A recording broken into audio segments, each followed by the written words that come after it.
કેમ કે સ્વામિનારાયણ, બ્રહ્મકુમારી, ઇસ્કોન, હમણાં જ આપણા શંકરાચાર્ય ભગવાન શારદા પીઠના રહ્યા એ ભગવાન શ્રીએ કીધું કે શંકરાચાર્ય ભગવાને કીધું કે સ્વામિનારાયણ ધર્મ આપણા ધર્મનો હિસ્સો નથી. કારણ કે કોઈના કોઈ એવો વિડીયો એમના, કોઈના કોઈ એવા એમના જે લોકો હોય છે. કારણ કે પહેલી વાત તો એ મારા મનમાં છે કે એમને ભેખ ભગવાન કોને આપ્યા, એમના સંસ્કાર ક્યાં થાય છે, એમને બાવો કોણ બનાવે છે, એમના સંસ્કાર કઈ રીતે થાય છે, ચલો દેખાડો. એમને ભેખ કોણ આપે છે? ભેખ ભગવાન માટે તો સંન્યાસ લેવો જરૂરી છે. એ લોકો તો અડધા ઉપર તો એમાં સંસારી છે, અને સંસાર મૂકીને એ લોકો ત્યાગ નથી કરી શકતા એમનો. મેઇન વસ્તુ છે.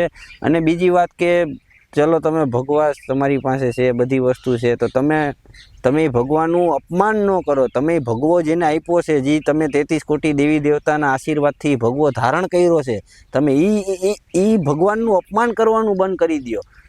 તો અમે એમાં રાજી છીએ દેવતા. અમે તમારો કોઈ વિરોધ નથી, અમને કોઈ એવું કઈ અંદરથી ઘૃણા નથી. પણ આ એક વસ્તુ છે કે તમે જે ભગવાનને પહેરો છો એ જ ભગવાનના તમે અપમાન કરો છો, એ જ ભગવાન વિશે તમે ખરાબ શબ્દ બોલો છો. તો આ આવડા તમારા માટે અનુચિત છે.